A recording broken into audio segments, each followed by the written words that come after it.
सुल्तान रई को सुल्तान रई बनाने वाला एक ऐसा शख्स जो किसी तारुफ का मोहताज भी नहीं है और उसको पूरी दुनिया जानती है, अपने ख़ास असूलों वाला शख्स सरवर भट्टी, वो इस दुनिया में नहीं रहे। उनको एक दिन पहले उनका इंतकाल हुआ, उनको हार्ट अटैक हुआ। और वो थे जिन्होंने मौला जट, मिर्ज़ा जट, हक मेहर, बाज़ार हुस्न ऐसी फिल्में बनाई कि कमाल का थोड़ा काम किया पर ऐसा काम किया जो मुझ तो याद रहेगा। चंद रोज़ कबल उसका इंटरव्यू भी था, लेकिन वो इंटरव्यू उनका आखिरी था, उन्होंने 2 चैनल को दिया। तो बात करने का मकसद ये था कि रई साहब मुख्तलिफ़ किरदार कर रहे थे, किसी में बाप बने हुए थे, किसी में बेटे बने हुए थे, किसी में एक्स्ट्रा काम कर रहे थे। लेकिन वैद ये प्रोड्यूसर साहब थे कि जिनकी फिल्म के बाद एक ऐसा ट्रेंड चल निकला कि जो आज तक ख़त्म नहीं हुआ। चंद लोग कहते हैं उसी ट्रेंड की वजह से फिल्म इंडस्ट्री बैठ गई है, ये तो अपनी अपनी सोच है। लेकिन 25 से 30 साल वो ट्रेंड चला।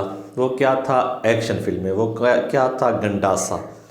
अब गंडासे ने कितना नुकसान दिया, कितना फ़ायदा, ये और बहस, ये और बात। लेकिन आज की वीडियो में हम बताएंगे कि सुल्तान रई पे उसका एहसान है। उसने इसको ऐसे किरदार दिए कि उसके बाद जो फिल्में भी बनी, मौला जट, वैशी जट, जो फिल्में भी बनी, उनमें रई साहब का किरदार बड़ा मजबूत था। और वो एक ऐसा किरदार बनकर उभरे कि उनकी जो फिल्में लोग देखते थे उनमें एक ऐसा हीरो था, ऐसा आइडियल था कि जिस ख़ास तौर पर अगर किसी इलाके में एक बड़ा सा वो माफिया या वो बड़े लोग जो ज़मींदार होते, सरदार किस्म के, उन्होंने कब्ज़ा किया होता था स्कूलों पर, वो स्कूलों में बच्चे नहीं पढ़ने देते, तो ये एक ऐसा किरदार रही बनकर आता, उनको गंडासे के ज़रिए ख़त्म कर देता और उनमें बच्चों को ले जाता।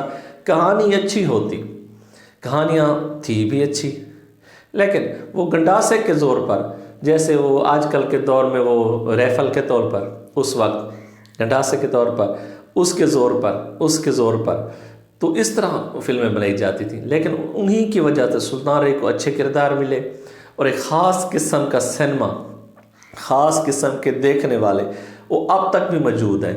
वो मौला जट के बारे में तो यूँ है कि लोग घर से खाना लेकर जाते, रज़ाई लेकर जाते, आज टिकट नहीं मिली तो कल देखेंगे। बहुत ही अच्छी अच्छी फिल्में रई साहब ने दी। लेकिन यही इसी डगर पे चलते हुए फिल्म इंडस्ट्री आगे चल पड़ी। उन्होंने देखा कि सरवर भट्टी की फिल्में जो कामयाब हुई हैं, तो इसलिए वो आगे चलते गए, उन्होंने वही फिल्मों का फार्मूला अपनाया। लेकिन सरवर भट्टी बासूल शख्स थे। बहुत सी कहानियाँ मेरे चैनल पे पढ़ी है, मैंने बहुत सी वीडियोस बनाई है, पहले भी आपको बताया कि वो असूल पसंद थे, किसी फनकार की बेइज्जती नहीं चाहते थे, किसी फनकार का फजूल का नखरा बर्दाश्त नहीं, किसी फनकार की इज्जत पे कोई हर्फ नहीं आने देते थे। तो आज की वीडियो आपको कैसी लगी है? अगर आप हमारी इस बात से मुत्तफिक हैं तो अपनी राय ज़रूर दीजिएगा, मोहब्बत दीजिएगा, चैनल को सब्सक्राइब कर दीजिएगा। इजाज़त दीजिएगा, दुआ में याद रखिएगा।